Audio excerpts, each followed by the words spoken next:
now I'm going to talk about a few different mulch materials. So I'm sitting on our beautiful pile of dry leaves, and dry leaves of deciduous plants, so ideally not of conifers like pine and hemlock and spruce and fir and things like that, are a great mulch material. They tend to be high in minerals, they're pretty easy to handle, they're not like really pokey and scratchy, and oftentimes you can get them for free. We get these delivered by a man whose his livelihood is blowing leaves from housing developments in the fall. So he's cleaning up their area, and then he gets dump trucks of it and actually pays to dump the dump trucks at the stump dump, or brings them here and he saves money and we get the mulch for free. So you can look into those kinds of folks who do those kinds of services and may be able to get a whole dump truck load of dry leaves at your place if that's something that happens in your area. Also, if you can just drive around and pick up bags, people will bag leaves at the end of the fall and put them out on the curb. You want to make sure that they're actually out for the taking, check with the people. But yeah, leaves can be a great mulch material. Like I said, they're really easy to work with. They can harbor certain fungal diseases. So you're bringing in, organic material from a different environment. So you want to watch out for that. And with leaves, you want to make sure that you mulch very thick with the leaves, because they're smaller pieces. And so if light is getting through, then weed seeds can still germinate. Also, another challenge with leaves is that they can blow away in the wind. So you want to, if you have really dry leaves and it's going to be breezy, you want to water them in. So once they start to decompose and get matted down, then they tend not to blow away so much. But if you have fresh, dry leaves and you just pile them on, they're very lightweight. And so you want to crush them up a little bit and moisten them so that they stay put and don't blow away. Another great mulch material is straw. So straw is different than hay, and straw is made up of the stalks of grains like wheat and barley and rye after the seed heads have been cut off. And straw is literally like a straw, so it's a tubular structure. It's not like the leaf of a grass, it's a tube. And it's very fibrous. You can buy bales of straw at like the Home Depot and other kind of home improvement stores. Sometimes you can buy them at livestock supply stores. And straw makes a great mulch material. So straw tends to have little to no weed seeds in it, which is really great. And it doesn't often have a lot of plant pathogens, but it can be contaminated with pesticides and herbicides, in particular Roundup. So Roundup, which contains the active ingredient glyphosate, is the most commonly used pesticide in the world. And it's sprayed on grain crops even after they've been harvested to dry down the seed heads. So I've read differing opinions about the persistence of glyphosate residue on straw, but it's definitely something worth considering. I still sometimes use straw. I tend not to, just because it's kind of expensive and I have access to other materials. But if you are particularly chemically sensitive, then that's definitely something to keep in mind as you're deciding what to mulch with in your garden, the possibility of pesticide residues with straw. Straw is nice because it's easy to lay out and it tends to stay put.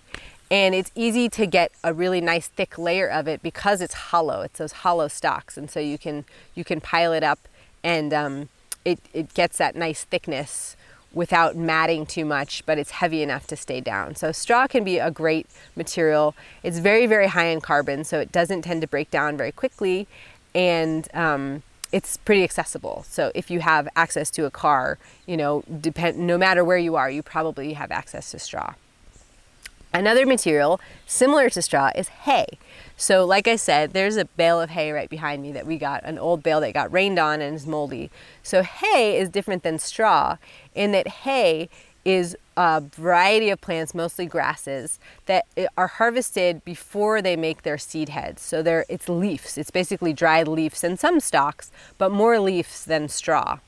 And it tends to have weed seeds in it, and the level of weed seeds really depends on the hay field, and you can talk to the farmer who produced it if you're getting hay out of the field like I do, or you can talk to the supplier and ask them, what kinds of crops, do they use herbicides on this hay, which a plus of hay that's been sprayed by herbicides is that it will have less weed seeds, and a minus is that it will have herbicide residue. So that's a balancing act that you need to make for yourself. Hay is great because it's usually pretty easy to work with. Sometimes there are pokey kinds of plants in it depending on what the hayfield was like. It's usually free or cheap. It's not always free or cheap, but it's usually pretty affordable. If you get big round bales like this, you definitely need a big truck and some equipment to roll them around. If you get square bales, then you can easily move them around yourself. And hay, because it's the made of the green growing plant rather than the finished plant and the stalk on which the seed head rested, it will add a little bit more in terms of nutrition and organic matter into the soil. So it breaks down a little faster than straw, but it also adds a little bit more back into the soil. Those are some benefits and downfalls of hay. Another mulch material that a lot of people like to use is wood chips. So we tend to use wood chips here for our perennial plantings. So for things like fruit trees and raspberries and blackberries and blueberries, especially, really love wood chips. We tend not to use wood chips so much in the garden, but you can. Why I don't choose to use wood chips in the garden is because as they break down, they tend to allow light in and allow weed seeds. You need to do a really thick layer of wood chips to inhibit weed growth. And it just is not so practical in a garden bed to have that thick of a layer of mulch. And then once the wood chips start to decompose, if you want to take them away and, sow something else or till that ground or put a different kind of mulch, it's hard to scoop them all up at once. With straw or hay or leaves, you can kind of just gather them up into a bundle and remove most of them. But with wood chips, because they're such tiny pieces, it can be hard to kind of turn that bed over into whatever you're going to do next in that bed with wood chips. And also, I just find wood chips to be kind of pokey and not like the most comfortable to handle. And so I like to mulch things with wood chips where that mulch is just going to stay put and I'm not going to need to kind of move it around and relate to it again later. Another option for mulch is to use grass clippings. If you do this, you want to make sure that the grass has not gone to seed. So you don't want to just import a bunch of grass seed into your garden. But if you get a mower that has one of those bags that collects the clippings, or what we do is actually use a scythe and hand mow and then rake up piles of taller grass. This can be a really great mulch, especially because it's really high in nitrogen. So not only does it give the benefits that I mentioned before of any kind of carbon-rich material, covering the soil, suppressing weeds, all those kinds of things, but it also gives a boost of nitrogen when the rain hits. It carries the nitrogen from that green plant material into the soil, so it kind of has a double purpose. And we usually use the grass clipping mulch in combination with other kinds of mulch. So we'll just pile some grass clippings on top of another kind of mulch and then build up that mulch layer and at the same time infuse the soil with a little bit of nitrogen. The final kind of sort of natural, non-manufactured material for mulch that I'll mention is dust. So this might seem like a funny idea, but especially in arid regions, people will utilize dust mulching. And the way that this works is you basically, with some kind of tool, so a scuffle hoe works well for this. Once the soil is dry in a place where it's not going to rain for a long time, you scratch the surface of the soil down to about 1 or 2 inches depth and loosen it up so that basically there's loose dust laying on top of the more packed soil. And what this does is create a mulch layer so it doesn't cool the soil in the same way as other kinds of mulch, but it stops evaporation of water up from below. So it creates this dust layer, and because the particles in the dust are not touching each other, they're not so densely packed as the soil below, then the capillary action that's pulling water up from below is not going to be able to, it's basically hits that dust layer and stops. And so dust mulching is something that I've seen in dry farming of tomatoes out in the western United States where it doesn't rain for like 6 months out of the year. So you can make the dust mulch and then it's just dust and it's not going to get remoistened because you're not irrigating and it's not going to rain. So dust mulching is very only appropriate for very particular situations, but I thought I would mention it here since I'm talking all things mulch. So now we're moving into the manufactured materials that can be used for mulch. And one of them that I use a lot is this black plastic, woven plastic. So this is a material that is made for laying on the ground. Some people call it landscape fabric or mulch fabric, and it's a UV stabilized plastic. So that means it's not going to break down in the sunlight the way if you just laid out like a black plastic garbage bag on the soil of the surface, it would act like a mulch. It would heat up the soil rather than keeping it cool, but it would eventually break into tiny little pieces in the sun, and this material won't do that. So plastic mulch is awesome because it's really durable and you can use it again and again, and you don't need such a volume of material. You just roll it out on the soil surface. Now, like I said, especially with black plastic mulch, it's going to actually heat up the soil rather than keep it cool. So depending on your climate and what you're growing, this can be to your advantage or it can be to your detriment. So if you're in like Maine and you're trying to grow sweet potatoes or okra, then black plastic mulch can be really helpful because it's going to heat up the soil and give you that boost that, that you need to grow those warm season crops in a cooler region. If you're in an area where it gets really hot, then you're going to want to cover the black plastic mulch with something like straw or hay or leaves so that you get both the action of the black plastic, which really will not let any weeds grow. It's amazing. And then you get the cooling of the other light reflective material. So black plastic mulch can be just used in big rolls, and you can also burn holes in it where you're going to plant plants and actually put it on top of the bed where the plants are growing.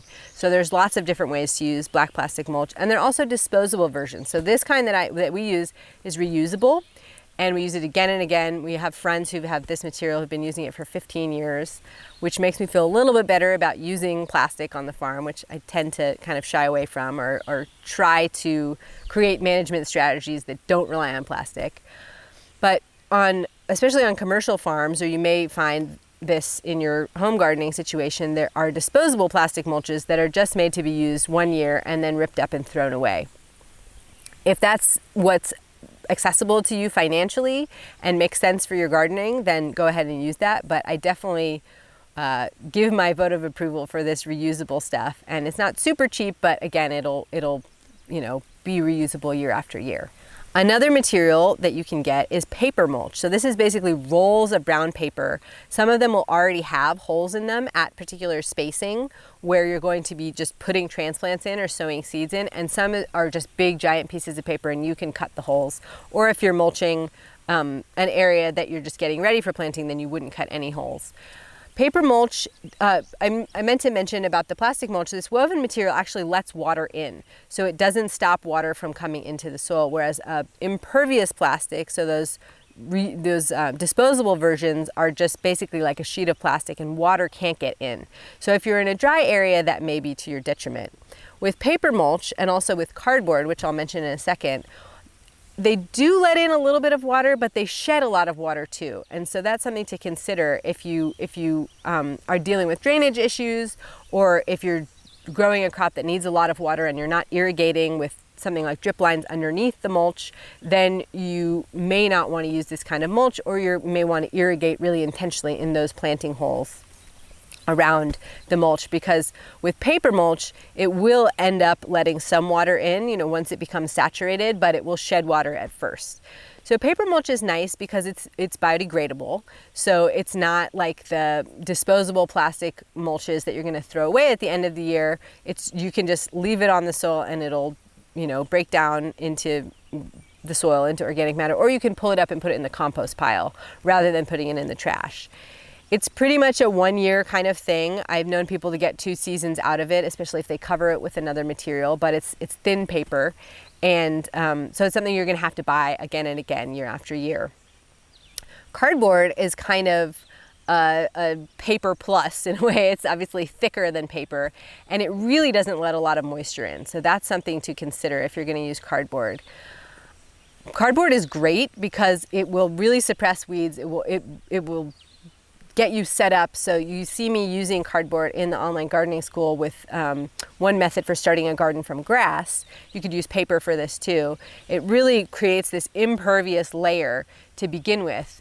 But personally, I don't use cardboard in my garden year after year. I will use it on perennial plantings, so around the base of trees or woody shrubs that are just gonna get mulched and then gonna be there, and I'm not gonna need to mess with that area again. But in the garden where I'm growing annuals, I tend to not use cardboard. A lot of people love using cardboard. So a great advantage of cardboard is that you can usually get a lot of cardboard in the form of boxes for free. You know, it's something that people will throw away. So if you go to like a big box store where they sell appliances in particular, the cardboard boxes that those appliances come in are something that they're going to throw away. And so you can get a whole bunch of them for free and then use that on your garden as mulch. With cardboard, you want to make sure that each box is overlapping so that you're really creating an impervious surface so that weed seeds don't germinate and just pop up in between where the cardboard is set down. And cardboard can be pretty slippery, same with the paper. So if you're gardening on a slope at all, you're going to want to tack them in, the pieces of cardboard, and be careful if you're going to walk on top of them that you don't slip and fall, because you're just not going to be able to get a lot of grip on the cardboard mulch. So those are various mulch materials that I have used and Natalie has used, and I hope that that gives you an understanding of kind of how and when and why to use mulch, and some ideas of things to look into and to play around with in your gardening situation to get those benefits of mulch, and also when to hold off on the mulch and just let the soil be bare, especially in those times in early spring, or if you're in a situation where mulch is just not an option, definitely garden anyway. But yeah, I encourage you to explore mulch and observe, you know, mulch one bed and don't mulch another bed, and see how the plants grow, see how the soil is, see how much weeding you have to do, and kind of forge your own path and create your own relationship with mulch via experience.